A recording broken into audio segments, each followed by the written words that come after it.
ಪ್ರಿಯರೇ, ದಿನದ ಬದುಕಿಗೊಂದು ಕ್ರಿಸ್ತನ ಈ ದನಿ ನಮ್ಮೆಲ್ಲರಿಗೂ ಪ್ರೇರಣೆಯಾಗಲಿ. ಪ್ರಭುವಿನ ದೈವದರ್ಶನ ನಂತರದ ಸೋಮವಾರ, ಜನವರಿ 6, 2025. ಸಂತ ಮತ್ತಾಯನು ಬರೆದ ಪವಿತ್ರ ಶುಭ ಸಂದೇಶದಿಂದ ವಾಚನ. 4ನೇ ಅಧ್ಯಾಯ 12-17, 23-25 ವಚನಗಳು. ಆ ಕಾಲದಲ್ಲಿ ಯೋವಾನನು ಬಂಧಿತನಾದನೆಂದು ಯೇಸು ಕೇಳಿ ಆ ಪ್ರಾಂತ್ಯವನ್ನು ಬಿಟ್ಟು ಗಲಿಲೆಯಕ್ಕೆ ಹೊರಟು ಹೋದರು. ನಜರೇತ್ ಊರಿನಲ್ಲಿ ತಂಗದೆ ಗಲಿಲೆಯ ಸರೋವರದ ಸಮೀಪದಲ್ಲಿರುವ ಕಫೆರ್ನೌಮ್ ಎಂಬ ಊರಿನಲ್ಲಿ ವಾಸ ಮಾಡಿದರು. ಇದು ಜೆಬುಲೋನ್ ಹಾಗೂ ನೆಫ್ತಲೀಮ್ ನಾಡುಗಳ ಸರಹದ್ದಿನಲ್ಲಿದೆ. ಹೀಗೆ ಜೆಬುಲೋನ್ ನಾಡೆ, ನೆಫ್ತಲೀಮ್ ನಾಡೆ, ಸರೋವರದ ಹತ್ತಿರವಿರುವ ಹಾದಿ ಬೀದಿಯೇ, ಜೋರ್ಡನಿನ ಹೊರವಲಯವೇ, ಕಾರ್ಗತ್ತಲಲ್ಲಿ ವಾಸಿಸುವವರಿಗೆ ದಿವ್ಯ ಜ್ಯೋತಿಯೆಂದು ಕಾಣಿಸಿತು. ಮರಣಛಾಯೆ ಕವಿದ ನಾಡಿಗರಿಗೆ ಅರುಣೋದಯವಾಯಿತು ಎಂದು ನುಡಿದ ಪ್ರವಾದಿ ಯೆಶಾಯನ ವಚನಗಳು ಈಡೇರಿದವು. ಅಂದಿನಿಂದ ಯೇಸು ಪಶ್ಚಾತ್ತಾಪಪಟ್ಟು ಪಾಪಕ್ಕೆ ವಿಮುಖರಾಗಿರಿ, ದೇವರಿಗೆ ಅಭಿಮುಖರಾಗಿರಿ, ಸ್ವರ್ಗ ಸಾಮ್ರಾಜ್ಯ ಸಮೀಪಿಸಿತು ಎಂಬ ಸಂದೇಶವನ್ನು ಬೋಧಿಸತೊಡಗಿದರು. ಯೇಸು ಗಲಿಲೆಯ ಪ್ರಾಂತ್ಯದಲ್ಲೆಲ್ಲ ಸಂಚರಿಸಿ ಅಲ್ಲಿನ ಪ್ರಾರ್ಥನಾ ಮಂದಿರಗಳಲ್ಲಿ ಉಪದೇಶ ಮಾಡುತ್ತಿದ್ದರು. ದೈವರಾಜ್ಯದ ಸಂದೇಶವನ್ನು ಪ್ರಬೋಧಿಸುತ್ತಿದ್ದರು. ಜನರ ಎಲ್ಲ ತರಹದ ರೋಗ ರುಜಿನಗಳನ್ನು, ಬೇನೆ ಬವಣೆಗಳನ್ನು ಗುಣಪಡಿಸುತ್ತಿದ್ದರು. ಅವರ ಕೀರ್ತಿ ಸಿರಿಯ ದೇಶದಲ್ಲೆಲ್ಲ ಹಬ್ಬಿತ್ತು. ದೆವ್ವ ಹಿಡಿದವರನ್ನು, ಮೂರ್ಛ ರೋಗಿಗಳನ್ನು, ಪಾರ್ಶ್ವವಾಯು ಪೀಡಿತರನ್ನು, ನಾನಾ ತರಹದ ವ್ಯಾಧಿ ಹಾಗೂ ವೇದನೆಯಿಂದ ನರಳುತ್ತಿದ್ದ ಎಲ್ಲ ರೋಗಿಗಳನ್ನು ಅವರ ಬಳಿಗೆ ಕರೆತಂದರು. ಯೇಸು ಅವರೆಲ್ಲರನ್ನು ಸ್ವಸ್ಥಪಡಿಸಿದರು.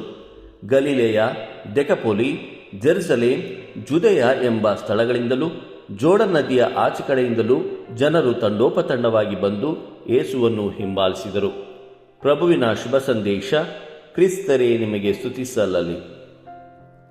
ಚಿಂತನೆ. ಸ್ವರ್ಗ ಸಾಮ್ರಾಜ್ಯ ಸಮೀಪಿಸಿದೆ. ಪ್ರಭು ಯೇಸು ಕ್ರಿಸ್ತರಲ್ಲಿ ಆತ್ಮೀಯ ಸಹೋದರ ಸಹೋದರಿಯರೇ, ಇಂದಿನ ಶುಭ ಸಂದೇಶದಲ್ಲಿ ಸ್ವರ್ಗ ಸಾಮ್ರಾಜ್ಯ ಸಮೀಪಿಸುವುದನ್ನು ನಾವು ಕೇಳುತ್ತೇವೆ. ಸ್ವರ್ಗ ಸಾಮ್ರಾಜ್ಯ ಸಮೀಪಿಸಿದೆ ಎಂಬುದಕ್ಕೆ 3 ಅಂಶಗಳನ್ನು ನಾವು ಇಂದಿನ ಶುಭ ಸಂದೇಶದಲ್ಲಿ ಕಾಣಬಹುದು. ಮೊದಲನೆಯದಾಗಿ ಗಲಿಲೆಯದ ಪ್ರಾಮುಖ್ಯತೆ. ಆತ್ಮೀಯರೇ, ಇಂದಿನ ಶುಭ ಸಂದೇಶದಲ್ಲಿ ಯೇಸು ಗಲಿಲೆಯವನ್ನು ತನ್ನ ಸೇವೆಯ ಮುಖ್ಯ ಕೇಂದ್ರವನ್ನಾಗಿ ಆರಿಸಿಕೊಳ್ಳುವುದನ್ನು ನಾವು ಕೇಳುತ್ತೇವೆ. ಯಹೂದಿ ಸಮಾಜದಲ್ಲಿ ಹೆಚ್ಚಾಗಿ ನಿರ್ಲಕ್ಷಿಸಲ್ಪಟ್ಟ ಹಾಗೂ ಬಹಿಷ್ಕರಿಸಲ್ಪಟ್ಟ ಈ ಪ್ರದೇಶವು ದೇವರ ಪರಮಾಪ್ತ ಕಾರ್ಯದ ಕೇಂದ್ರವಾಗಿ ಮಾರ್ಪಟ್ಟಿತ್ತು ಎಂಬುದನ್ನು ಇಂದಿನ ಶುಭ ಸಂದೇಶದ ಮೂಲಕ ನಾವು ತಿಳಿದುಕೊಳ್ಳಬಹುದು. ದೇವರ ಕೃಪೆಯು ಸಾಮಾಜಿಕ ಸ್ಥಾನಮಾನ ಅಥವಾ ಭೌಗೋಳಿಕ ಸ್ಥಳವನ್ನು ಲೆಕ್ಕಿಸದೆ ಎಲ್ಲರಿಗೂ ವಿಸ್ತರಿಸುತ್ತದೆ ಎಂಬುದನ್ನು ಇಂದು ನಮಗೆ ಒತ್ತಿ ಹೇಳುತ್ತದೆ. ಬಹಿಷ್ಕರಿಸಲ್ಪಟ್ಟವರ ಅಗತ್ಯಗಳಿಗೆ ಸೂಕ್ಷ್ಮ ಮನಸ್ಸು ಹೊಂದುವಂತೆ ಮತ್ತು ಕತ್ತಲೆಯಲ್ಲಿ ವಾಸಿಸುವವರಿಗೆ ಕ್ರಿಸ್ತನ ಬೆಳಕನ್ನು ತರುವ ಅವಕಾಶಗಳನ್ನು ಸಕ್ರಿಯವಾಗಿ ಹುಡುಕುವಂತೆ ಇಂದಿನ ಶುಭ ಸಂದೇಶ ನಮ್ಮನ್ನು ಪ್ರೋತ್ಸಾಹಿಸುತ್ತದೆ. ಇನ್ನು ಎರಡನೆಯದಾಗಿ ಪ್ರವಾದನೆಯ ನೆರವೇರಿಕೆ. ಆತ್ಮೀಯರೇ, ಇಂದಿನ ಶುಭ ಸಂದೇಶವು ಪ್ರವಾದಿ ಯೆಶಾಯನ ಪ್ರವಾದನೆಯು ನೆರವೇರುವುದನ್ನು ಒತ್ತಿ ಹೇಳುತ್ತದೆ. ಹಳೆಯ ಮತ್ತು ಹೊಸ ಒಡಂಬಡಿಕೆಗಳ ನಡುವಿನ ಸಂಪರ್ಕವನ್ನು ಇಂದಿನ ಶುಭ ಸಂದೇಶ ಎತ್ತಿ ತೋರಿಸುತ್ತದೆ. ಇದು ಪವಿತ್ರ ಗ್ರಂಥಗಳನ್ನು ಅಧ್ಯಯನ ಮಾಡುವ ಮತ್ತು ಅರ್ಥ ಮಾಡಿಕೊಳ್ಳುವ ಪ್ರಾಮುಖ್ಯತೆಯನ್ನು ಒತ್ತಿ ಹೇಳುತ್ತದೆ, ಏಕೆಂದರೆ ಅವು ಇತಿಹಾಸದುದ್ದಕ್ಕೂ ದೇವರ ರಕ್ಷಣೆಯ ಯೋಜನೆಯನ್ನು ಬಹಿರಂಗಪಡಿಸುತ್ತವೆ. ಇದು ದೇವರ ಭರವಸೆಗಳಲ್ಲಿ ನಂಬಿಕೆ ಇಡಲು ನಮ್ಮನ್ನು ಪ್ರೋತ್ಸಾಹಿಸುತ್ತದೆ ಹಾಗೂ ದೇವರು ತಮ್ಮ ವಾಕ್ಯಕ್ಕೆ ನಂಬಿಕಸ್ಥರಾಗಿದ್ದಾರೆ ಮತ್ತು ಅಂತಿಮವಾಗಿ ತನ್ನ ಉದ್ದೇಶಗಳನ್ನು ಪೂರೈಸುತ್ತಾರೆ ಎಂಬುದನ್ನು ಇಂದಿನ ಶುಭ ಸಂದೇಶದ ಮೂಲಕ ನಾವು ತಿಳಿದುಕೊಳ್ಳಬಹುದು. ಇನ್ನು ಮೂರನೆಯದಾಗಿ ಯೇಸುವಿನ ಸೇವೆಯ ಕಾರ್ಯವೈಖರಿಯನ್ನು ಇಂದಿನ ಶುಭ ಸಂದೇಶ ನಮಗೆ ತಿಳಿಸುತ್ತದೆ.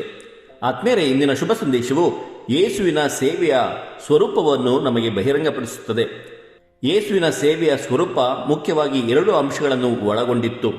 ದೇವರ ಸಾಮ್ರಾಜ್ಯದ ಸುವಾರ್ತೆಯನ್ನು ಘೋಷಿಸುವುದು ಮತ್ತು ಗುಣಪಡಿಸುವಿಕೆ ಮತ್ತು ವಿಮೋಚನೆಯ ಮೂಲಕ ದೇವರ ಶಕ್ತಿಯನ್ನು ಪ್ರದರ್ಶಿಸುವುದು. ಆತ್ಮೀಯರೇ, ದೇವರ ವಾಕ್ಯವನ್ನು ಘೋಷಿಸುವುದು ಮತ್ತು ಕರುಣೆ ಮತ್ತು ಸೇವೆಯ ಕಾರ್ಯಗಳ ಮೂಲಕ ದೇವರ ಪ್ರೀತಿಯನ್ನು ಪ್ರದರ್ಶಿಸುವುದು, ಈ 2 ಅಂಶಗಳು ಸುವಾರ್ಥ ಪ್ರಸಾರದಲ್ಲಿ ಪ್ರಮುಖವಾದುದು ಎಂಬುದನ್ನು ಇಂದಿನ ಶುಭ ಸಂದೇಶ ನಮಗೆ ತಿಳಿಸಿಕೊಡುತ್ತದೆ. ನಮ್ಮ ವಿಶ್ವಾಸವನ್ನು ಕೇವಲ ಬರೀ ಮಾತುಗಳ ಮೂಲಕವಲ್ಲದೆ ಕಾರ್ಯಗಳ ಮೂಲಕವೂ ಬದುಕಲು ನಮ್ಮನ್ನು ಪ್ರೋತ್ಸಾಹಿಸುತ್ತದೆ. ನಮ್ಮ ಸುತ್ತಮುತ್ತಲಿನವರಿಗೆ ಕ್ರಿಸ್ತನ ಪ್ರೀತಿಯನ್ನು ಪ್ರತಿಬಿಂಬಿಸಲು ನಮಗೆ ಕರೆಯನ್ನು ನೀಡುತ್ತದೆ. ಆತ್ಮೀಯರೇ, ನಾವು ಈ 3 ಅಂಶಗಳನ್ನು ಪಾಲಿಸುತ್ತಾ ದೇವರ ಸಾಮ್ರಾಜ್ಯ ಸಮೀಪಿಸಿದೆ ಎಂಬ ವಾಸ್ತವತೆಯನ್ನು, ಸತ್ಯವನ್ನು ನಾವು ಬೇರೆಯವರಿಗೆ ಬಹಿರಂಗಪಡಿಸೋಣ.